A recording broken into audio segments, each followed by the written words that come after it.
Hello everyone, welcome to home science classes. Home science classes में आपका स्वागत है। कैसे हैं आप? आशा करती हूँ अच्छे होंगे, खुश होंगे, मस्त होंगे और पढ़ाई कर रहे होंगे। आपको पता है कि हमने स्टार्ट कर दिया है एक्सटेंशन एजुकेशन पढ़ना। कल की क्लास में हमने क्या देखा था? कल जो हमने देखा था वो देखा था प्रसार शिक्षा के दर्शन, प्रसार शिक्षा की विशेषता और प्रसार शिक्षा के सिद्धांत के बारे में चर्चा किया था। आपको पता है अभी हमने एक्सटेंशन एजुकेशन में कुछ ज़्यादा नहीं पढ़ा है। अभी हमने सिर्फ और सिर्फ यही इतना देखा है कि प्रसार शिक्षा का अर्थ क्या है, प्रसार शिक्षा की आवश्यकता क्या है और प्रसार शिक्षा का इतिहास क्या है भारत के परिप्रेक्ष्य में, और हमने विश्व के परिप्रेक्ष्य में भी देखा था। विशेषताओं की अगर बात करें तो हमने देखा था कि ये जो हमारी प्रसार शिक्षा है, ये आपकी अनौपचारिक शिक्षा है, अनवरत चलने वाली शिक्षा है, गैर संस्थागत शिक्षा है, व्यवहारिक शिक्षा है, सबका विकास करने वाली शिक्षा है, लचीली शिक्षा है, सहयोग पर आधारित है और ये आपका स्वैच्छिक शिक्षा होता है, अभिप्रेरित और स्वयंसेवी की शिक्षा है। ये परिवार केंद्रित होता है, ये स्थानीय और ग्रामीण नेतृत्व करता है। साथ ही साथ हमने अगर दर्शन की बात करें, तो दर्शन में हमने देखा था जो प्रसार शिक्षा है, प्रसार शिक्षा आपका मानवतावादी है, यथार्थवादी है और ये आपका प्रयोगवादी है, परिणामवादी है, आदर्शवादी है। अगर हम इसके सिद्धांत की बात करें, तो ये आपका व्यक्ति की अनुभूति, आवश्यकता और रुचियों का सिद्धांत था। जड़ से आरंभ करने का सिद्धांत था, नमनीयता का सिद्धांत है, स्वेच्छा पर आधारित होता है, सहयोग की भावना रखता है, कार्य निष्पादन द्वारा सीखने का सिद्धांत है, ये आपका संतुष्टि का सिद्धांत है, अनुनय विनय की क्रिया के द्वारा सीखना होता है, अभिप्रेरणा और प्रोत्साहन का सिद्धांत है, सहयोग का सिद्धांत है, सहभागिता का सिद्धांत है, संपूर्ण परिवार की पहुंच का सिद्धांत है, धीमी लेकिन निरंतर गति से चलने का सिद्धांत है। हमने ना जाने कितने सिद्धांत पढ़े थे। हमने पढ़े तो थे शायद 20 से 22, लेकिन और भी सिद्धांत होते हैं जो कि बिल्कुल ये हमारी जो प्रसार शिक्षा है, ये पूर्णतः व्यवहारिक होता है। साथ ही साथ हमने थोड़ा-सा व्यवहारिक यानी कि जो हमारा प्रसार शिक्षा है, प्रसार शिक्षा और औपचारिक शिक्षा के बारे में हमने थोड़ा-सा समझा था। हमने इसके इन दोनों के बीच के डिफ़रेंस को समझा था कि क्या है, इन दोनों के बीच में क्या अंतर है। तो हमें पता है कि जो हमारा प्रसार शिक्षा है, ये हमारा व्यवहारिक है, लेकिन जो हमारा औपचारिक शिक्षा है, ये सैद्धांतिक होता है। ठीक? उसके बाद हमने क्या देखा था? उसके बाद इसी में थोड़ा-सा हमने ये देखा था कि किस तरह से हमारे प्रसार शिक्षा का अन्य विषयों के साथ संबंध है। ठीक? अभी तक की क्लास में हमने सिर्फ यही इतनी चीज़ें समझी हैं। यही इतनी चीज़ें समझी हैं, जानी हैं। इसी के आगे अब आज हमें पढ़ना है। क्या पढ़ना है? आज हम पढ़ेंगे प्रसार शिक्षण, जो हमारा एक्सटेंशन टीचिंग है, उसके बारे में आज हम पढ़ेंगे। आज प्रसार शिक्षण के साथ-साथ हम देखेंगे सीखने की प्रतिधारण क्षमता समझेंगे। साथ ही साथ हम अभिप्रेरणा के बारे में समझेंगे और प्रसार शिक्षण के चरण के बारे में समझेंगे। ये 3 पॉइंट आज के हमारे होंगे। कल की क्लास हमारी सबसे अभी तक की सबसे लंबी क्लास थी, जो कि हमने 1.5 घंटे की क्लास ली थी। अगर आपको लगता है कि समय ज़्यादा हो रहा है, तो आप एक बार कमेंट करके बताइएगा, मैं टाइमिंग आपकी कम करने की कोशिश करूँगी। ये एक्चुअली आपका टॉपिक ही ऐसा है कि हम इसको छोड़ नहीं सकते हैं। हालाँकि हमें नोट्स में बहुत कम-कम लिखने हैं, बहुत छोटे-छोटे पॉइंट्स को लिखना है, लेकिन हमें समझना इसमें ज़्यादा है। तो कल मैंने आपको इतना संक्षिप्त में समझाने की कोशिश की थी, लेकिन फिर भी आपकी 1.5 घंटे की क्लास हो गई थी। अगर हम इसे पूरा डिटेल में समझते, तो हम इसको कम से कम 3 क्लास में देखते। आपकी वही 40-45 मिनट की क्लास होती और हम इसको थोड़ा डिटेल में और समझते। लेकिन मुझे लगता है कि इतना आपके लिए इनफ था। आप इतना अगर समझ लिए हैं, नोट्स बना लिए हैं, तो कोई दिक्कत नहीं है आपके लिए, ठीक? चलिए हम बढ़ते हैं आज के अपने टॉपिक पर, जो कि है हमारा प्रसार शिक्षण। प्रसार शिक्षण में अगर हम सबसे पहले समझें, तो इसमें भी आपको बहुत ज़्यादा कुछ समझना नहीं है। करना क्या है, बस थोड़ा बहुत हमें सुनते जाना है और उसके बाद जो-जो पॉइंट हमें नोट डाउन करने होंगे, जो कि इम्पोर्टेंट है, मैं आपको बताते चलूँगी, आपको उसे नोट डाउन कर लेना है। सबसे पहले हम थोड़ा-सा समझते हैं प्रसार शिक्षण के बारे में। तो मानव व्यवहार में अनुभूति द्वारा वांछित परिवर्तन लाकर व्यक्ति को विकासोन्मुख दिशा प्रदान करना ही प्रसार शिक्षा का लक्ष्य होता है। प्रसार शिक्षा हमेशा व्यक्ति के विकास के लिए ही सोचता है, विकास के लिए ही कार्य करता है। कोई भी शिक्षा तभी सफल मानी जाती है जब उसके फलस्वरूप व्यक्ति के नैतिक मूल्य, विश्वास, मनोवृत्ति, समझ, ज्ञान एवं कार्य क्षमता में, कार्य दक्षता में सकारात्मक परिवर्तन होता है। अगर व्यक्ति के जो भी कार्य हैं, जो भी व्यक्ति के नैतिक मूल्य हैं, जो भी व्यक्ति के विश्वास हैं, जो भी व्यक्ति का मनोवृत्त है, ज्ञान है, कार्य दक्षता है, इनमें जब सकारात्मक परिवर्तन होते हैं, तभी ये आपका क्या माना जाता है, तभी ये आपका सफल माना जाता है कि शिक्षा हमारी सफल हुई है। ठीक? आगे इसी में समझना है आपको कि मानव व्यवहार में इस प्रकार के परिवर्तन तभी आते हैं जब अभिप्रेरक शक्तियाँ व्यक्ति के अंतर को प्रभावित करते हैं। जब कोई अभिप्रेरणा व्यक्ति के अंदर काम करता है, तो वह अधिक सक्रियता एवं उत्साह के साथ सीखने का अभ्यास करता है। जब कोई अभिप्रेरक शक्ति यानी कि जो मोटिवेशन फोर्स है, वो व्यक्ति के अंतर को प्रभावित करती है। जब कोई प्रेरणा उसके अंदर काम करती है, तो वह अधिक सक्रियता एवं उत्साह के साथ सीखने का अभ्यास करता है। इसी प्रकार वो मेहनत और कम समय में विषय को सीख लेता है। जब कोई व्यक्ति किसी चीज़ के लिए उत्साहित है, लालायित है उस चीज़ को सीखने के लिए, तो वो जल्द ही सीखेगा। आपने कल ही देखा था ना कि ये जो प्रसार शिक्षा के सिद्धांत पे, ये जो प्रसार शिक्षा है ना आपका, ये जो आपने सिद्धांत 20-22 देखे थे, इन्हीं सिद्धांतों पर आधारित होता है। जैसे उसमें था करके सीखना, व्यक्ति जब करेगा तभी सीख पाएगा। आपने एक सिद्धांत ये भी देखा था कि व्यक्ति जब उत्साहित होता है, स्वैच्छिक है, यानी कि जब उसकी इच्छा होगी तो वो ज़्यादा सीखेगा। किसी भी तरह का प्रलोभन होने पर व्यक्ति विशेष रूप से सीखने के लिए प्रेरित होता है। जब भी व्यक्ति किसी आवश्यकता का अनुभव करता है, तो वो कठिन से कठिन विषय को भी सीखने का प्रयास करता है और इसी प्रकार से आवश्यकता व्यक्ति के सीखने की प्रेरणा देती है। शिक्षा प्राप्त करना ये एक अनुभव परिस्थिति है जो मानव को प्रभावित करती है और उसके अंदर जो वांछित परिवर्तन है उसे लाने में सहायक होती है। ठीक? तो कहने का मतलब ये सारा खेल जो है वो अभिप्रेरणा का है। अगर व्यक्ति अंदर से अभिप्रेरित होगा, तो वो चीज़ों को जल्दी सीख लेगा। लेकिन जब आप कोई चीज़ ज़बरदस्ती उसे सिखाते हैं, बाँध कर सिखाते हैं, बाँध कर के कहने का मतलब ये है कि आप उसे ज़बरदस्ती पकड़ कर लाए हैं और बिठाए हैं। तो ऐसे में व्यक्ति जो सीखेगा, ना तो वो अस्थायी होगा और ना ही व्यक्ति उसे सीख पाएगा आसानी से। मतलब एक आसान से आसान चीज़ भी उसे बहुत कठिन लगेगी अगर वो अंदर से अभिप्रेरित नहीं है सीखने के लिए। ठीक?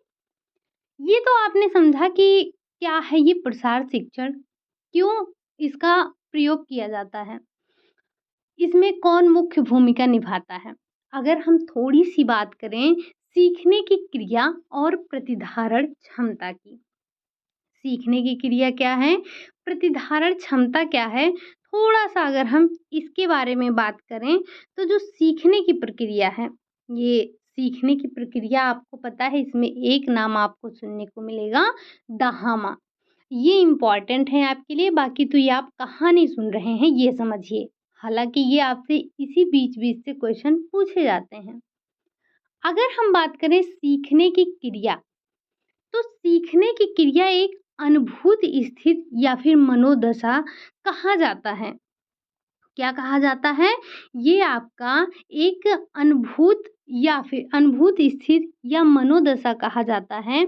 यह व्यक्ति को मानसिक एवं शारीरिक रूप से प्रभावित करता है। ये जो सीखने की क्रिया होती है, ये व्यक्ति को मानसिक और शारीरिक दोनों रूपों से प्रभावित करती है। सीखना प्रक्रिया में समस्त संवेदन शक्तियों यथा दृष्टि, श्रवण, नाक, कान, त्वचा सक्रिय रूप से भाग लेना आवश्यक है। जब भी आप कोई चीज़ सीखते हैं, मतलब जब आपकी जितनी ज़्यादा इंद्रियां एक्टिव होंगी, उतना ही आपकी सीखने की क्षमता बढ़ेगी। अगर कोई व्यक्ति जितना ज़्यादा सक्रिय है, मतलब वो सक्रिय रूप से अपनी आँखों का प्रयोग कर रहा है, अपने कानों का भी प्रयोग कर रहा है, नाकों का भी प्रयोग कर रहा है, त्वचा का भी प्रयोग कर रहा है, तो ऐसे में उसके कई जो संवेदी अंग हैं, सब सक्रिय हो गए हैं। और जब वो सक्रिय हो जाएँगे, तो वो सीखने की क्षमता को आपके बढ़ा देंगे। क्या करेंगे? आपके सीखने की क्षमता को बढ़ा देंगे। संवेदन शक्तियों द्वारा प्राप्त अनुभव मनुष्य के ज्ञान स्तर को बढ़ाते हैं, लेकिन यह तभी संभव है जब व्यक्ति की सभी ज्ञानेंद्रियों की एकाग्रता विषय वस्तु के प्रति समर्पित हो। वही हमने आपको बताया कि जब तक आपकी सारी इंद्रियां आपके कार्यों में नहीं लग जाती हैं, तब तक आप उतने अच्छे से नहीं सीख पाते हो। जब आपकी सारी इंद्रियां आपके एक ही कार्य पर संलग्न होती हैं या एक ही कार्य पर केंद्रित होती हैं, तो आप चीज़ों को अच्छे से सीख पाते हो। सीखना क्रिया से संबंधित विभिन्न अनुसंधानों द्वारा ये तथ्य प्रमाणित हो चुका है कि व्यक्ति की समस्त ज्ञानेंद्रियां इस प्रक्रिया में भाग लेती हैं। अब इसी में एक आपके प्रसिद्ध प्रसार शिक्षा शास्त्री हैं, जो कि हैं दहामा, ओपी दहामा जिनका नाम है। इन्होंने एक समीकरण प्रस्तुत किया था। अब वो समीकरण क्या था? इन्होंने जो ये आपकी जो ज्ञानेंद्रियाँ हैं, जो एक आपके सेंस ऑर्गन होते हैं, इन्होंने बताया कि किस तरह से हमारे सेंस ऑर्गन कितनी प्रतिधारण क्षमता रखते हैं, चीज़ों को कितना वो सीख सकते हैं, ये चीज़ इन्होंने बताया। अब यहाँ से आपसे क्वेश्चन पूछा जाता है, ये आपके लिए इम्पोर्टेंट है, इन्हें ज़रा कहीं नोट डाउन कर लीजिएगा। ये आपसे एक बार नहीं, कई बार पूछे गए हैं। अगर हम बात करें जीभ के द्वारा, यानी कि जो स्वाद है, जिह्वा के द्वारा व्यक्ति कितना प्रतिशत याद रख सकता है? तो चीज़ों को सिर्फ 1% याद रखता है। अच्छा ये बताइए, क्या कोई चीज़ आप हर चीज़ को खाते हैं तभी बता पाते हैं ये क्या है? तो हर चीज़ को नहीं, जैसे आपकी आँख बंद कर दी गई और आपके मुँह में ऐसा कुछ डाल दिया गया और आपने खाया, आप तुरंत बता देंगे ये चीज़ ये है, ठीक? तो अगर आपको नहीं पता होगा कि जब आपकी जिह्वा भी तो याद रखती है, तो आपकी जिह्वा की प्रतिधारण क्षमता कितनी है? 1% है। स्पर्श यानी कि त्वचा है, स्पर्श के द्वारा कितना याद रखती है? तो वो है आपका 1.5% है, ठीक? अगर हम बात करें नाक के द्वारा, यानी कि जो आपका नाक है वो महक के द्वारा, घ्राण जिसे बोलते हैं, कितना चीज़ों को ध्यान रख सकता है? तो वो रख सकता है आपका 3.5, यानी कि घ्राण के द्वारा आप 3.5% चीज़ों को ध्यान रखते हैं। अगला है कान के द्वारा, यानी कि श्रवण के माध्यम से जो चीज़ें आप सुनते हैं, सुनने के माध्यम से आप कितना याद रखते हैं? तो 11% याद रखते हैं। वहीं अगर हम दृष्टि की बात करें, जैसे आपने कोई चीज़ देखा, तो देखकर आप चीज़ों को कितना याद रख सकते हैं? देखकर आप चीज़ों को 80, ये 80 नहीं 83% होगा। ये करीब-करीब आपका 83% होगा, आप ध्यान रख सकते हैं। थोड़ा-सा कन्फ्यूज़न है, ये 83 है या 80 है, मैं आपको कन्फर्म करके बताती हूँ। हालाँकि अगर हम यहाँ से काउंट करें, तो ये आपका हो जाएगा 3.5 से 4.5 हो गया, ये आपका 3.5 से 4.5 यानी कि 5 हो गया, 6 हो गया। ये आपका 3 होगा, 83% होगा, ठीक? तो इसे आप 83 कर लीजिएगा, ये 83 है। यानी कि जब आप कोई चीज़ आँखों से देखते हैं, तब आपको वो कितना याद रहता है? तो वो आपको 83% याद रहता है, ठीक? ये आपका पूरा आप चीज़ों को कहाँ-कहाँ से सब कुछ याद रखते हैं, वही आपका दिया गया है। तो आप इसके द्वारा कितना याद रखते हैं? ये आपको पता चल गया कि आपकी जो सेंस ऑर्गन है, सेंस ऑर्गन के माध्यम से आप 100% कहाँ-कहाँ से मिलाकर याद रखते हैं। 1% आपका जीभ के द्वारा याद रहता है, 1.5% आपका त्वचा के द्वारा याद रहता है, नाक के द्वारा आपको 3.5% याद रहता है, कान के द्वारा आपको 11% याद रहता है और 83% आप आँखों के द्वारा याद करके रखते हैं, आँखों के द्वारा देखकर याद रखते हैं। जब आप इन सभी को काउंट करेंगे, तो आपका आएगा 100% आ जाएगा, ठीक? अब हम बात कर लेते हैं थोड़ा-सा कि इसके आगे भी आपको थोड़ा-सा ध्यान रखना है कि क्रिया द्वारा ये जो सीखना है, सीखना आपका क्रिया द्वारा ग्रहण की गई अनुभूतियों को व्यक्ति अपने अंदर में धारण कर लेता है। इसके संबंध में आपको 2 मनोवैज्ञानिक का नाम ध्यान रखना है, जो कि हैं आपके मॉर्गन और गिललैंड हैं। इन्होंने क्या बताया? इन्होंने बताया इन्होंने बताया कि व्यवहार में परिमार्जन की बात कही है। इन्होंने व्यवहार में परिमार्जन की बात कही है, जिसका धारण मनुष्य कुछ समय के लिए करता है। इन्होंने कहा कि व्यवहार में परिवर्तन इन्होंने व्यवहार में परिवर्तन की बात कही है, जिसका धारण मनुष्य कुछ समय के लिए करता है। वहीं अगर हम ओपी दहामा की बात करें, तो ओपी दहामा के अनुसार जो प्रतिधारण क्षमता है, इन्होंने कुछ इस तरह से बताया कि व्यक्ति किस तरह से प्रतिधारण क्षमता व्यक्ति की होती है। ये भी आपके लिए इम्पोर्टेंट है, यहाँ से कई बार पूछा गया है। अगर हम बात करें कि कोई व्यक्ति पढ़कर कितना प्रतिशत याद रख सकता है? अगर कोई व्यक्ति चीज़ों को पढ़ रहा है, तो वो पढ़कर कितना प्रतिशत याद रखेगा? तो वो रखेगा आपका 10%। अगर व्यक्ति चीज़ों को सुन रहा है, जैसे आप लेक्चर मेथड जो होता है, उसमें व्यक्ति सिर्फ़ चीज़ों को सुनता है, तो सुनकर वो 20% चीज़ों को याद रखता है, बाकी सब क्या हो जाता है? भूल जाता है। देखकर अगर व्यक्ति देख रहा है, तो देखकर वो चीज़ों को 30% याद रख सकता है। आपने देखा था ना कि जो दृष्टि के द्वारा हम चीज़ों को देखते हैं, देखकर सीखते हैं, वो 83% होता है। तो यहाँ पर वही बात यहाँ पर भी कही जा रही है कि जो देखकर याद करने की क्षमता है, प्रतिधारण करने की क्षमता है, वो है आपका 30%। देखकर एवं सुनकर अगर कोई व्यक्ति देख भी रहा है, सुन भी रहा है, तो यहाँ पर देखकर कितना था 30 और सुनकर कितना था 20, यानी कि 50% व्यक्ति को याद होगा। अगर कोई देख भी रहा है और सुन भी रहा है। अगर परस्पर वार्तालाप के द्वारा अगर व्यक्ति किसी से परस्पर वार्तालाप कर रहा है, तो ऐसे में उसको 70% प्रतिधारण क्षमता उसकी होती है। सबसे अधिक होता है कार्य संपादन करते हुए वार्तालाप। अगर कोई व्यक्ति कार्य को संपादित करते हुए वार्तालाप कर रहा है, तो ये वो सबसे ज़्यादा प्रतिधारण क्षमता उसकी इसमें हो जाएगी। सबसे ज़्यादा प्रतिधारण क्षमता उसकी तब होती है, जब वो वार्तालाप करते हुए अपने कार्यों का संपादन करता है। ठीक?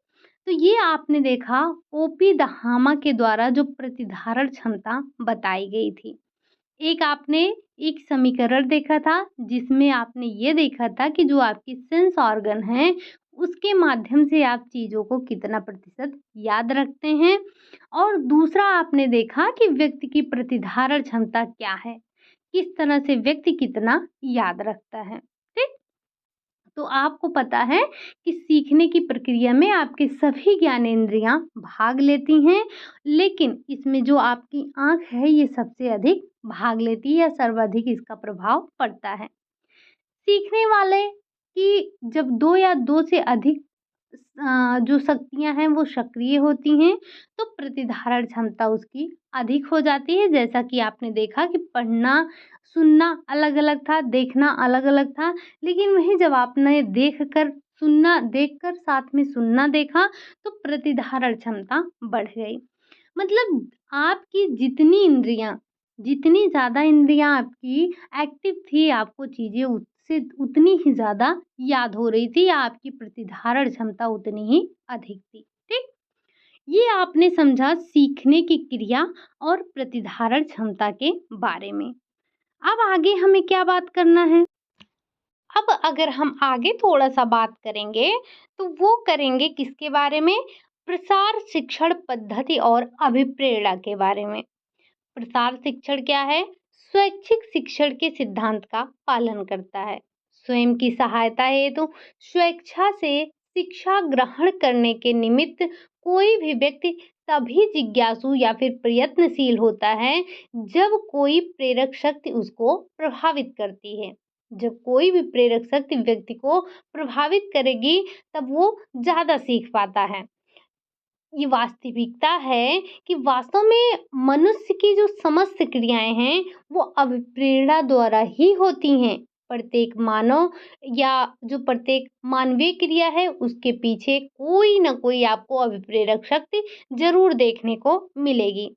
अगर इसमें हम थोड़ा-सा आगे बात करें कि ये जो आपका प्रसार शिक्षण पद्धति और अभिप्रेरणा है, इसमें हम थोड़ी-सी बात करेंगे अभिप्रेरणा के बारे में। हालाँकि ये वही है कि प्रसार शिक्षण जो आपकी पद्धति है, ये आपका प्रसार शिक्षण स्वैच्छिक सिद्धांत का पालन करती है या फिर स्वैच्छिक शिक्षण के सिद्धांत का पालन करती है। स्वयं की सहायता हेतु स्वेच्छा से शिक्षा ग्रहण करने के निमित्त कोई भी व्यक्ति तभी जिज्ञासु या प्रयत्नशील होगा जब कोई प्रेरक शक्ति उसको प्रभावित करेगी। अगर किसी व्यक्ति को प्रेरणा नहीं मिलेगा तो उसको सीखने की इच्छा नहीं होगी। वास्तव में मनुष्य की समस्त क्रियाएं अभिप्रेरणा द्वारा ही होती हैं और प्रत्येक मानवीय क्रिया के पीछे कोई ना कोई अभिप्रेरक शक्ति अवश्य होती है। ये जो आपके हिलगार्ड और एटकिंसन हैं, इन्होंने कुछ अभिप्रेरणा को प्रभावित करने वाले कुछ तत्वों के बारे में बताया है। सबसे पहले एक परिभाषा के द्वारा आपका स्पष्ट किया गया कि जो अभिप्रेरक है या जिसे हम उत्प्रेरक कहते हैं, एक आंतरिक शक्ति होती है जो व्यक्ति में क्रियाएं उत्पन्न करती है। व्यक्ति की क्रियात्मकता को उत्प्रेरक शक्तियां तब तक जागृत रखने में सहायक होती हैं जब तक वो एक निश्चित उद्देश्य को अपने नहीं प्राप्त कर लेता है। तो जो आपके हिलगार्ड और एटकिंसन महोदय थे, इन्होंने बताया कि अभिप्रेरणा को प्रभावित करने वाले 3 तत्व हैं। वो 3 तत्व कौन-कौन से हैं? तो उन 3 तत्वों में इन्होंने 3 नाम लिया, आवश्यकता, अंतर्नोद और प्रोत्साहन। यानी कि इन्होंने इन्हीं तीनों के बारे में बताया कि जो अभिप्रेरणा है हमारा, इस अभिप्रेरणा को प्रभावित करने वाले कौन-कौन से तत्व होते हैं। अब अगर इसी में हम समझें आवश्यकता क्या है, अंतर्नोद क्या है, प्रोत्साहन क्या है, तो ये तीनों एक दूसरे से अंतर संबंधित होते हैं। यानी कि जो आवश्यकता है आपका व्यक्ति को क्रियात्मकता प्रदान करती है। जो आवश्यकता है ये व्यक्ति को क्रियात्मकता प्रदान करती है। सर्वप्रथम यानी कि सबसे पहले वो जो व्यक्ति है वह मानसिक स्तर पर गतिशील होता है। आवश्यकता के फलस्वरूप व्यक्ति जिस मानसिक तनाव की स्थिति से गुजरता है उसे अंतर्नोद कहते हैं। यानी कि पहले क्या हुआ, आवश्यकता व्यक्ति को क्रियात्मकता प्रदान करती है। सबसे पहले वह मानसिक स्तर पर गतिशील होती है। आवश्यकता के ही फलस्वरूप व्यक्ति जिस मानसिक स्थिति से गुजरता है उसको हम अंतर्नोद कहते हैं और अपनी आवश्यकता की पूर्ति के निमित्त वह क्रिया करने को अभिप्रेरित हो जाता है। तो जो अंतर्नोद की ये विशेषता कहलाती है, यानी कि विशेषता होती है जो व्यक्ति क्रिया को करने के लिए अभिप्रेरित हो जाता है। तो जब व्यक्ति की आवश्यकता की पूर्ति होती है तो उसके अंतर्नोद में कमी आती है, लेकिन प्रोत्साहित होता है वो। क्या होता है? लेकिन व्यक्ति प्रोत्साहित होता है। ठीक? ये अंतर्नोद एक प्रकार से हम कह सकते हैं कि ये मानसिक तनाव होता है। अंतर्नोद में कमी आती है। भाई जैसे आप हैं, आप खोज रहे थे अभी तक कि हमें अपना सिलेबस कंप्लीट करना है, हम कहाँ से करें? तो ऐसे में आप मानसिक स्थिति से गुज़र रहे थे। मानसिक तनाव था ना आपको कि हम कहाँ से बैच खरीदें, कहाँ से बुकें परचेज़ करें, हम क्या करें, कैसे अपनी तैयारी करें? तो जब आप आए, आपने खोजा और आपने हमको पा लिया, तो आपने अपनी तैयारी स्टार्ट कर दी, आपको लगा हाँ, हम सही प्लेटफ़ॉर्म पर आ चुके हैं, हमारी जो है अब तैयारी यहाँ से कंप्लीट हो जाएगी। तो आपकी जो मानसिक तनाव था, जो आपके अंदर अंतर्नोद था, उसमें कमी आई? आई कि नहीं आई? आपका मानसिक तनाव कम हुआ? हुआ ना? कि आपको कहीं न कहीं एक ठिकाना मिल गया कि आप यहाँ से अपनी नोट्स बना सकते हैं, रिवीजन कर सकते हैं। मार्केट से बुक लाकर आप बुक का मतलब आप प्रैक्टिस सेट लाकर प्रैक्टिस कर सकते हैं। तो यहाँ पर आपके तनाव में कमी आई, लेकिन आपका प्रोत्साहन कम हुआ? नहीं, आपका प्रोत्साहन है कि आप जो है चीज़ों को तैयार करेंगे। तो ये आपका अभिप्रेरणा था। अभिप्रेरणा के आपने तीनों तत्वों के बारे में समझा। अब अगर हम बात करें अभिप्रेरक के प्रकार की, तो अभिप्रेरकों के प्रकार होते हैं। ये जो अभिप्रेरक होते हैं, मनुष्य की आवश्यकताएं असीमित हैं, अनंत हैं, क्योंकि हमारे अंदर अनेक अभिप्रेरक कार्य करते हैं। अभिप्रेरक लेकिन जो मुख्य रूप से होते हैं वो दो प्रकार के होते हैं। एक आपका होता है जन्मजात और दूसरा आपका होता है उपार्जित। जन्मजात का मतलब ये होता है कि ये आपका शरीरजन्य, इसी जन्मजात को हम शरीरजन्य के नाम से भी जानते हैं। अब जन्मजात अभिप्रेरक क्या है? तो जन्मजात या फिर हम कहें कि जो आपका शरीरजन्य अभिप्रेरक है, ये जन्मजात अभिप्रेरक सभी जीवों में पाए जाते हैं, जन्म से ही पाए जाते हैं। इसमें आपका नींद आना, काम, मल, मूत्र त्यागने की इच्छा, खतरा, भूख, प्यास, तनाव, ये सब आपको तनाव कह रही हूँ, जो भी आपको खतरे से बचने की जो भी प्रवृत्तियाँ हैं, ये सारी की सारी चीज़ें आपकी कहाँ से आती हैं? ये सारी की सारी चीज़ें आपकी जन्मजात होती हैं। इसमें प्रत्येक जो अभिप्रेरक है, वो तनाव पैदा करता है और संबंधित आवश्यकता को अधिक समय तक रोक कर रख नहीं सकता है। इससे शरीर में असंतुलन की स्थिति उत्पन्न हो जाती है। तो व्यक्ति अपनी आवश्यकता की पूर्ति के लिए प्रोत्साहित होकर क्रिया करता है, अपने लक्ष्य को प्राप्त करने के लिए जुट जाता है। ठीक? अगर वहीं हम बात करें आपके दूसरा है आपका उपार्जित अभिप्रेरक। अब ये उपार्जित अभिप्रेरक क्या है? तो ऐसा अभिप्रेरक जब व्यक्ति जन्म लेता है तो उसकी आवश्यकताएं भूख, प्यास, नींद, मल-मूत्र त्यागने की इच्छा यहीं तक सीमित होती हैं। जैसे-जैसे उसकी आयु बढ़ती जाती है, उसके अनुभव भी बढ़ते जाते हैं, उसके अभिप्रेरकों में भी परिमार्जन होता जाता है और ये 2 प्रकार का हो जाता है। जैसे व्यक्ति बढ़ेगा उसकी इच्छाएं भी बढ़ेंगी, उसके जो अभिप्रेरक हैं वो भी बढ़ेंगे। अब ये 2 प्रकार के होते हैं। कौन-कौन सा? एक आपका होता है वैयक्तिक और दूसरा होता है सामाजिक। वैयक्तिक में आपका क्या आता है? वैयक्तिक अभिप्रेरकों के अंतर्गत जैसे आदतें हो गई, जीवन लक्ष्य हो गया, अभिरुचि हो गई, अभिवृत्ति हो गई, दृष्टिकोण हो गया, अचेतन इच्छाएं हो गई, ये सारी चीजें आती हैं। अगर हम सामाजिक अभिप्रेरक की बात करें, ये आप उपार्जित में देख रहे हैं। उपार्जित में आपने 2 प्रकार देखा, एक व्यक्ति देखा और एक आपने सामाजिक देखा। व्यक्ति का आपने समझ लिया, अब हम देखते हैं सामाजिक क्या है। तो सामाजिक क्या है? सामाजिक अभिप्रेरकों में सामुदायिकता, युद्ध प्रवृत्ति, संग्रहशीलता, उपलब्धि प्राप्त करने की आकांक्षा जैसे तत्व आते हैं। यह तत्व व्यक्ति की सामाजिक प्रतिष्ठा, मान मर्यादा से विशेष रूप से जुड़े होते हैं। ठीक? तो ये आपने अभिप्रेरकों के प्रकार देखा। अब प्रेरक 2 देखे आपने, जन्मजात और उपार्जित। जन्मजात जो आपके जन्म से हैं, जैसे भूख, प्यास, नींद, काम, मल मूत्र त्यागना, खतरे से बचना, ये सारी चीजें व्यक्ति को जन्मजात ही आती हैं। और ये जो उपार्जित हैं, अब आप सोच रहे होंगे खतरे से बचना कैसे? आप देखिए एक छोटा सा बच्चा है, अगर बिल्कुल छोटा है, मैं कहती हूँ अभी तुरंत का जन्मा है, उसकी बात मत कीजिए, थोड़ा थोड़ा सा बड़ा है, तो देखेंगे व्यक्ति के अंदर खतरे से बचने की क्षमता आती है। ठीक? ये आपने समझ लिया अभिप्रेरणा के बारे में, अभिप्रेरकों के बारे में। आज के आपने 2 पॉइंट आपने समझ लिए हैं। एक तो आपने जो सीखने की प्रतिधारण क्षमता थी उसको समझा और आपने अभिप्रेरणा और प्रसार शिक्षण पद्धति और अभिप्रेरणा को समझा। अब जो हमारा अगला पॉइंट है आज का, वो क्या है?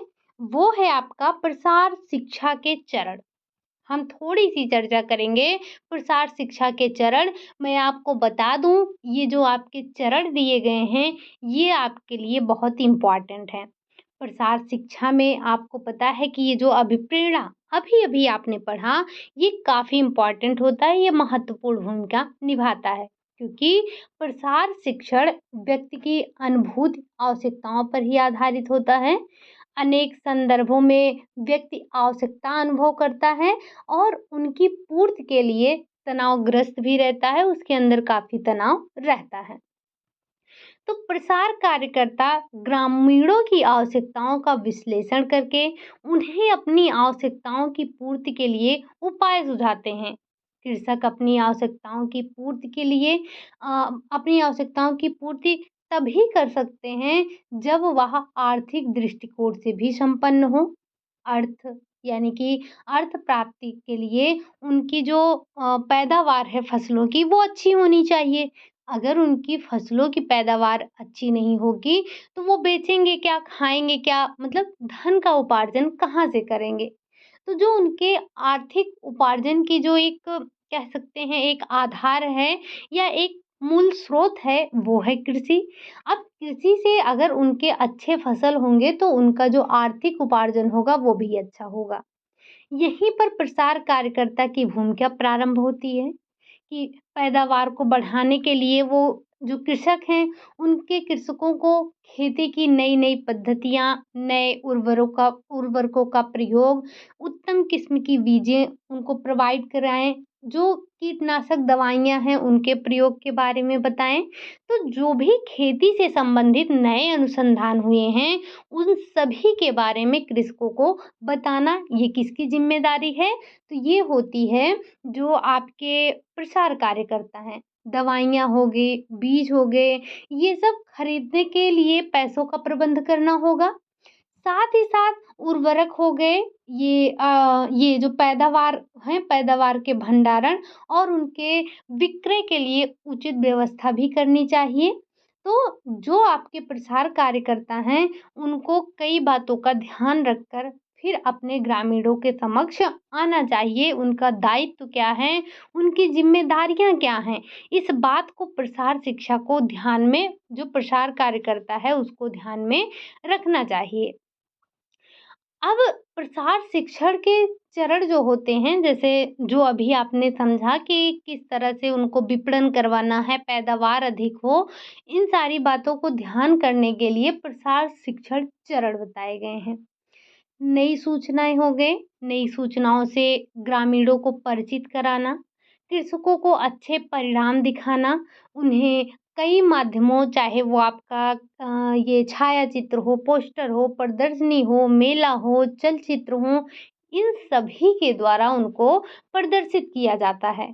तो परिणाम प्रदर्शन हो या फिर आपका ये परिणाम प्रदर्शन यहाँ पर आपके इसी के फलस्वरूप व्यक्ति में कई प्रक्रियाएँ होती हैं। अब यही प्रतिक्रियाएँ जो होती हैं, इन्हीं को हम चरण के नाम से जानते हैं। तो यहाँ पर सबसे इम्पोर्टेंट आपके लिए ये चरण हो जाते हैं। यहाँ से 1 बार नहीं, 2 बार नहीं, कई बार क्वेश्चन पूछे गए हैं। नेट में तो आपके ये सारे के सारे चरण जो हैं, आठों के आठों चरण दे दिए जाते हैं आपको क्रम से लगाने के लिए। आपसे पूछा जाता है इसमें प्रथम चरण कौन-सा है? दूसरा चरण कौन-सा है? अंतिम चरण कौन-सा है? साथ ही साथ इसमें पहला ए क्या है? दूसरा ए क्या है? हालाँकि अभी आप ए के बारे में समझेंगे, जो कि मैं आपको पहले ही बता दे रही हूँ। तो इसमें इन सारी बातों को आपको ध्यान रखना होता है। तो जो अगली आपके सामने पॉइंट आ रही है, यानी कि ये वाला, इस पॉइंट को आपको कदापि नहीं भूलना है। अब चाहे आप इसको 1 बार लिखिए, 2 बार लिखिए, 4 बार लिखिए, रट्टा मारिए, सुबह-शाम पढ़िए, लेकिन आपसे हाथ-पैर जोड़ के निवेदन है कि इस चीज़ को आप याद रखिएगा। ये आपसे 1 बार नहीं, कई बार पूछे गए हैं। जैसे गृह प्रबंधन में आपसे गृह प्रबंधन के चरण पूछ लिए जाते हैं, प्रथम, अंतिम, मध्य, पहला, दूसरा, तीसरा, क्रम से लगाने के लिए जो भी है पूछा जाता है, वैसे ये भी आपके लिए इम्पोर्टेंट है। ये 8 के आठों आपको रट जाना है और अगर हो सके कोशिश कीजिएगा कि आप ये इंग्लिश याद रखिएगा, क्योंकि आपको पता है ये जो हिंदी होते हैं ना, इनके अर्थ भी बदलते रहते हैं। जैसे जैसे आपके पास आप देखेंगे कि जो ये आपके पावलाव हैं, जो आपके स्किनर हैं, थॉर्नडाइक हैं, पियाजे हैं, इन सभी ने जो थ्योरी दी है, उसमें आपको इंग्लिश वर्ज़न हमेशा याद रखना है। क्यों? क्योंकि जो इसकी हिंदी होती है, वो बदलती जाती है। इन्होंने क्या किया, इन्होंने जो जो भी लिखा, जो भी बताया, वो इंग्लिश में बताया। अब जब ट्रांसलेट किया गया तो उसके अलग-अलग अर्थ निकल के आने लगे। तो इसीलिए आपको हमेशा इसकी इंग्लिश को ध्यान रखना है, ठीक? सबसे पहले तो हम इस चरण को पढ़ते हैं। कितने हैं? 8 हैं। तो प्रसार शिक्षा के कितने चरण हैं? 8 चरण हैं। पहला है आपका अटेंशन, ध्यानाकर्षण। दूसरा है interest, desire, conviction, knowledge, action, satisfaction, evaluation. ये 8 चरण हैं आपके प्रसार शिक्षा के। यही आपको आठों चरण ध्यान रखने हैं। अगर हम हिंदी में देखें, ध्यानाकर्षण, अभिरुचि, आकांक्षा, विश्वास, जानकारी, क्रिया, संतुष्टि, मूल्यांकन। अब अगर आपके एग्ज़ाम में ये आपसे आपके लेवल का बता रही हूँ, अगर आपसे ये पूछेगा कि क्रम से लगाइए, तो ज़रूरी नहीं है कि ये आपको आठों के आठों देगा। हो सकता है इसमें से 2-3 गायब कर दे, 2-4 ही दे, लेकिन फिर भी जैसे इसने क्या किया, जैसे इसने संतुष्टि को गायब कर दिया और क्रिया के बाद आपका दे दिया मूल्यांकन। तो आपको ये ध्यान रखना है, हमें ये नहीं बोलना है कि ये क्वेश्चन गलत है। हमें क्रिया के बाद मूल्यांकन को लगाना है, संतुष्ट नहीं है तो नहीं है, जो है हमें उसी में हमें क्रम से लगाना है। तो आपके लिए ये क्रम इम्पोर्टेंट हो जाता है, जो कि है अटेंशन। पहला है आपका attention, interest, desire, conviction, knowledge, action, satisfaction और आपका इवैल्यूएशन है। क्वेश्चन यहाँ से कैसे फ्रेम होंगे? प्रसार शिक्षा के चरण में पहला चरण क्या है? ध्यानाकर्षण, अटेंशन। अंतिम चरण क्या है? इवैल्यूएशन है। अगर आपसे ये 3-4 ऑप्शन दे दिया और बोल दिया कि इसमें से अंतिम चरण कौन-सा है, इवैल्यूएशन ना देकर सैटिस्फैक्शन दे दिया, तो आपको संतुष्टि पर ही लगाना है। ये पूछा जाएगा प्रसार शिक्षा के चरणों में प्रथम ए का क्या अर्थ है? प्रथम ए का अर्थ है अटेंशन। दूसरे ए का क्या अर्थ है? एक्शन है। प्रसार शिक्षा के चरणों में तीसरा चरण क्या है? आकांक्षा है, डिज़ायर है। तो आपको इसे ध्यान रखना है, ठीक? इसके लिए एक फ़ॉर्मूला भी आपके बुक में दे दिया गया है। अगर आप इसे ध्यान रख पाएँ तो अच्छी बात है। जैसे AID@CAS, आप ए से अटेंशन, आई से इंटरेस्ट, डी डिजायर, सी कन्विक्शन, के नॉलेज, ए आपका एक्शन, एस सेटिस्फैक्शन, ई इवैल्यूएशन। ठीक, तो ये आप यहाँ से ऐड का इसको भी ध्यान रख सकते हैं। ये आपने समझा कि प्रसार शिक्षा के चरण कौन कौन से हैं और ये आपने इसको समझा किस तरह से क्वेश्चन भी बनते हैं। अब थोड़ा-सा हम इसके बारे में डिटेल में समझ लेते हैं, हालाँकि आपके क्वेश्चन यहीं से 10 तैयार हो गए हैं। अब अगर हम आगे बढ़ें, तो आगे आपका आ जाता है, सबसे पहले समझेंगे हम अटेंशन के बारे में कि ये अटेंशन क्या है और ये आपका किस तरह से वर्क करता है। सबसे पहले आप यहीं से अगर समझना चाहें, तो अगर कोई व्यक्ति है, अगर आपको कुछ उसे समझाना है, तो सबसे पहले उसके ध्यान को आकर्षित करना होगा। हम सबसे पहले व्यक्ति के ध्यान को आकर्षित करेंगे, देन उसके अंदर हम रुचि जगाएँगे, उसके अंदर इंटरेस्ट पैदा करेंगे और इंटरेस्ट के बाद उसकी आकांक्षा होगी। आकांक्षा आने के बाद उसको किसी भी चीज़ पे विश्वास होगा, जब उसे विश्वास होगा तब वो जानकारी प्राप्त करेगा। जब वो जानकारी ले लेगा तब वो जाकर एक्शन लेगा, क्रिया करेगा। क्रिया करने के बाद उसको संतुष्टि होगी, सैटिस्फैक्शन होगा, देन जाकर वो मूल्यांकन करेगा। ठीक? तो ये आपके ये जो आपके 8 क्रम हैं, ये क्रम से चीज़ें होती हैं, हमें क्रम से ही पढ़ना है। अब हम चलते हैं अपने सबसे पहले अटेंशन पर। अटेंशन क्या है? ज़रा हम इसके बारे में समझ लेते हैं। अटेंशन किसी परिणाम या प्रतिफल को देखकर लोगों का ध्यान उसकी ओर आकर्षित हो जाता है। जैसे जैसे स्वेटर के अच्छे नमूने हो गए, नए-नए व्यंजन हो गए, हाथों से सुसज्जित की हुई घर में कोई चीज़ है, तो ये सारी चीज़ें एक महिला को अपनी तरफ खींचती हैं। उसका ध्यान क्या करती हैं? आकर्षण करती हैं। जैसे एग्ज़ाम्पल के तौर पे हम कृषि में आ जाएँ, तो कृषि में आपका कृषि प्रदर्शनी हो गई, कृषि मेला हो गया, हस्तशिल्प प्रदर्शनी हो गई, पोस्टर हो गया, छायाचित्र हो गया, प्रदर्शनी, रेडियो तथा दूरदर्शन के कृषि एवं महिला उपयोगी प्रसारण, सिनेमा आदि के माध्यम से लोगों का ध्यान आकर्षित किया जाता है। ये जो आप देखते हैं, ये जैसे कोई सीरियल वगैरह देखते हैं, कोई मूवी देखते हैं, तो उसमें जो ऐड आते हैं वो क्या करते हैं? ये लोगों के ध्यान को आकर्षित करने के लिए ही तो करते हैं। जैसे बोरोप्लस है आपका, इसका ऐड कितना आता है? ठंडी आएगा, इसका ऐड कितना चलेगा? अगर वही आपके सामने कोई व्यक्ति आए और कह दे ये बोरोप्लस है, ये आपको आपके कटे-फटे होठों, पैरों और जो भी है उसके लिए लाभकारी है। तो हमारा ध्यान उतने अच्छे से नहीं जाता है उस पर। लेकिन वहीं जिस तरह से आपके टीवी में दिखाया जाता है, वो कैसे लोगों को आकर्षित करता है? तो सबसे पहला कार्य होता है लोगों के ध्यान को आकर्षित करना। उसके बाद हम आ जाते हैं इंटरेस्ट पर। इंटरेस्ट क्या है? रुचि।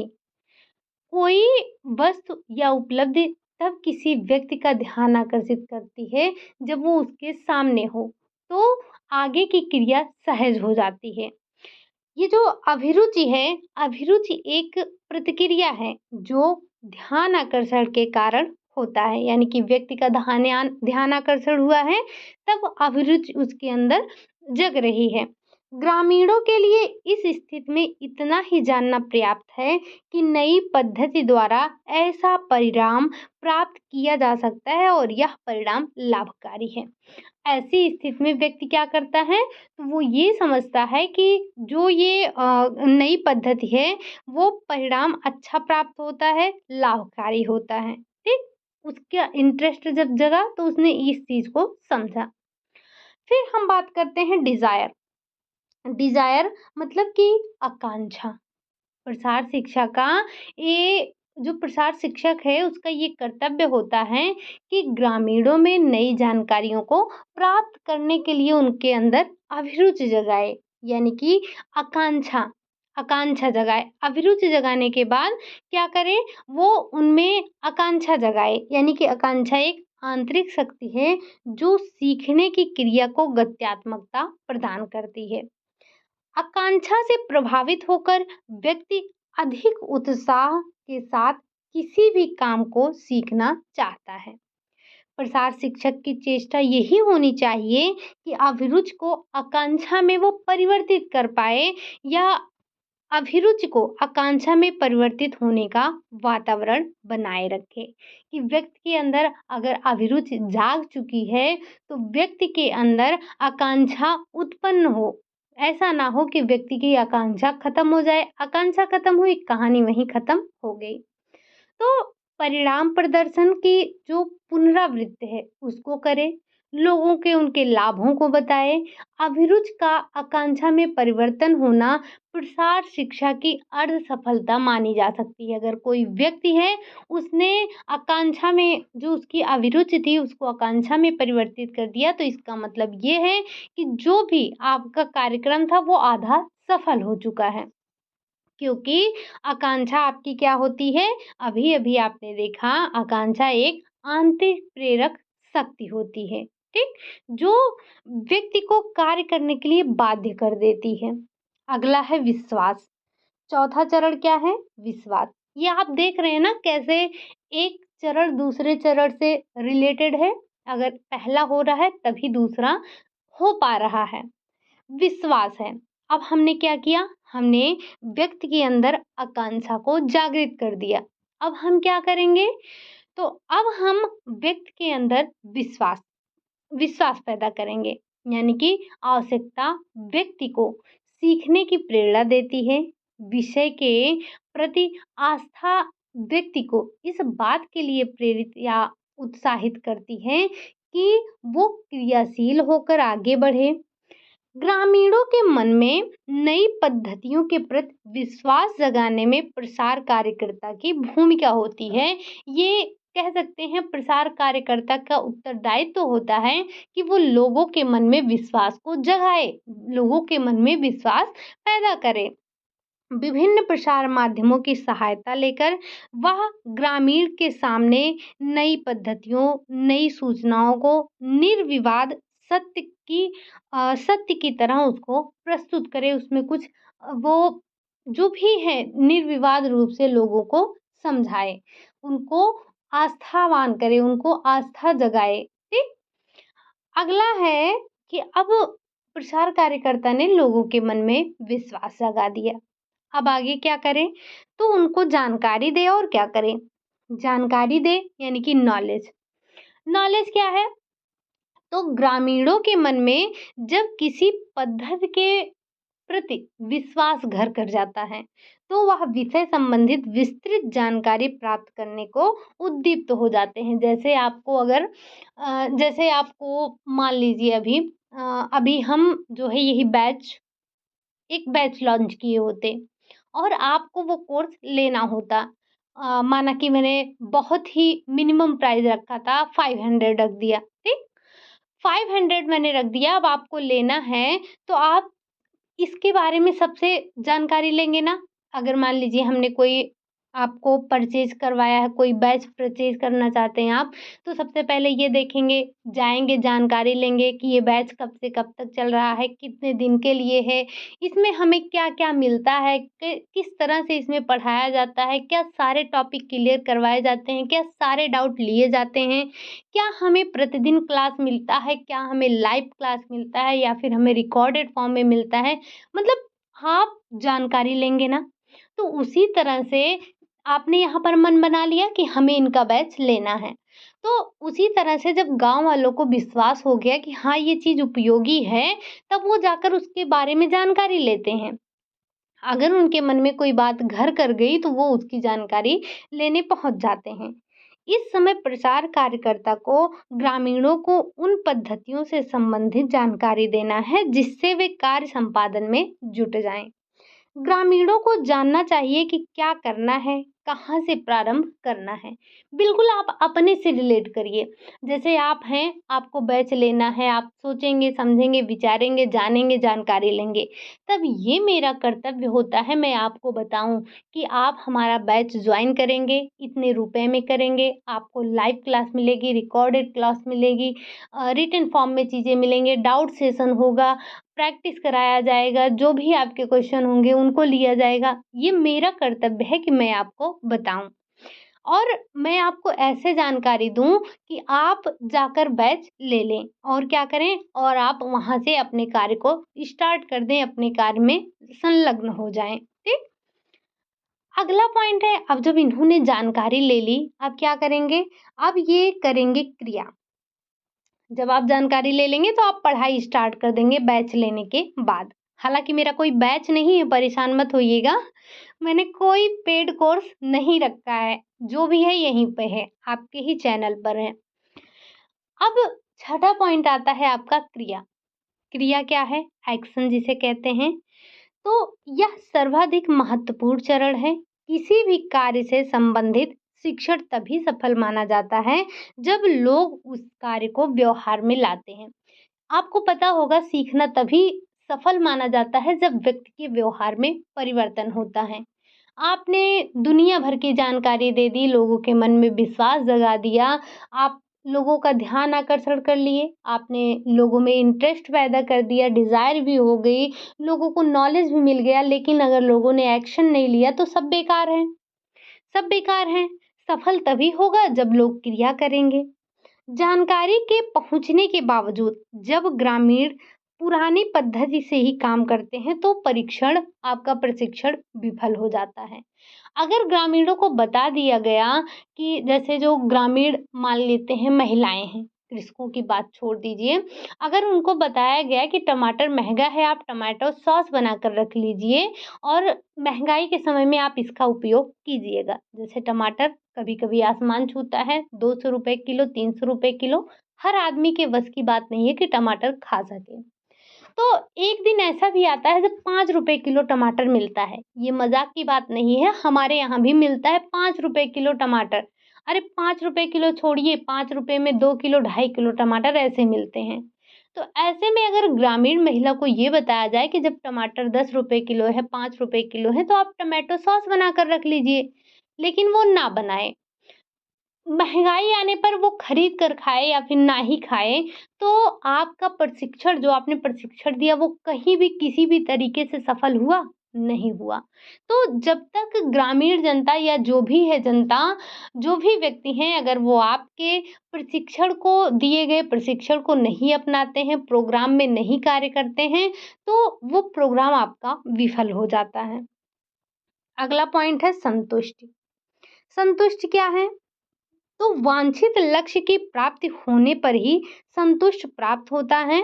वांछित लक्ष्यों के अंतर्गत व्यक्ति की आवश्यकता की पूर्ति, उसकी समस्या के निदान, कार्य क्षमता में वृद्धि या इसी तरह की कोई और बात हो सकती है। प्रसार कार्यकर्ता को इस बात के प्रति सतर्क रहना चाहिए कि उन्हें लक्ष्यों की प्राप्ति की क्षमता एवं योग्यता उसके पास है। ग्रामीणों की कार्य दक्षता एवं संसाधनों को ध्यान में रखकर किसी कार्य के निमित्त उन्हें प्रोत्साहित या प्रेरित करना बुद्धिमत्ता है। कुल मिलाकर अगर हमने कोई भी कार्य किया है तो हमें संतुष्टि मिलनी चाहिए। अगर हमें संतुष्टि नहीं मिल रही है तो हमारा कार्य सफल नहीं है। ठीक, आते हैं आज के अपने लास्ट पॉइंट पर। लास्ट पॉइंट है हमारा मूल्यांकन। जब आप कोई भी कार्य करते हैं तो आप मूल्यांकन करते हैं। मूल्यांकन क्या है? मूल्यांकन एक विश्लेषणात्मक अध्ययन है जो कार्य संपादन में त्रुटियां या लाभों की जानकारी देते हैं। मतलब मूल्यांकन करने का हमारा क्या मतलब होता है? अगर हमारे कार्यक्रम में कहीं कमी रह गई है तो क्यों रह गई है? सफलता हुई है तो क्या घोतक थे उस सफलता के? हमें इस बात को ध्यान रखना है। कार्य संपादन की क्रिया के क्रम में समय समय पर कार्य प्रगति से संबंधित सूचनाएं मूल्यांकन द्वारा ही प्राप्त होती हैं। समय पर दोष निवारक होने पर अपने आप में महत्वपूर्ण होता है। मतलब आप मूल्यांकन क्यों करते हैं? क्यों आप कोई भी टॉपिक पढ़ते हैं फिर प्रैक्टिस लगाते हैं? क्यों आप हफ्ते में एक दिन प्रैक्टिस करते हैं? हम ये ताकि समझ सकें कि जो हमने लास्ट वीक पढ़ा यानी कि जो हमने अभी तक इस सप्ताह पढ़ा है, क्या वो हमारे समझ में आएगा? क्या इससे संबंधित जो क्वेश्चन आएँगे उनको हम कर पाएँगे? आप 125 की सीरीज़ करते हैं, प्रैक्टिस सेट लाते हैं, सीरीज करते हैं, क्यों करते हैं? अपना मूल्यांकन करने के लिए ही तो करते हैं। तो मूल्यांकन करने से हमें पता चलता है कि हमारी अभी कहाँ पर कमी रह गई है, कौन-सा पोर्शन हमारा कमज़ोर है, हमें उसे तैयार करने की, मजबूत करने की आवश्यकता है। तो किसी भी कार्य में मूल्यांकन करने का यही अर्थ होता है कि हम देखें हमारा कार्य कितना संपन्न हुआ है, अगर इसमें बाधा है तो क्यों है, उसे हम उसका निवारण कैसे कर सकते हैं, ठीक? तो ये था आपका प्रसार शिक्षा का चरण, जो कि आपने समझा। आज आपने अपने तीनों पॉइंट को क्लियर कर लिया। पहला पॉइंट आपने देखा था प्रसार शिक्षण, आपने देखा क्या है, यानी कि प्रतिधारण क्षमता को देखा। फिर आपने प्रसार शिक्षण पद्धति में और अभिप्रेरणा देखा। लास्ट पॉइंट आपने प्रसार शिक्षण के चरण देखे। ये आपका पूरा पॉइंट आज तीनों क्लियर हो चुका है, ठीक? इसमें आपके लिए इम्पोर्टेंट सभी हैं, सारे के सारे पॉइंट इम्पोर्टेंट हैं, यहाँ से आपके कई क्वेश्चन बनते हैं। तो आज के लिए हम यही इतना रखेंगे। क्लास आपको कैसी लगी? अगर अच्छी लगी हो तो लाइक करिएगा, चैनल को सब्सक्राइब कीजिएगा, कमेंट कीजिएगा, शेयर करना ना भूलिएगा। और टाइमिंग के बारे में एक बार आप बताइएगा कि टाइमिंग ज़्यादा हो रही है तो हम कम करने की कोशिश करेंगे। मिलते हैं नेक्स्ट क्लास में, तब तक के लिए बाय बाय, टेक केयर।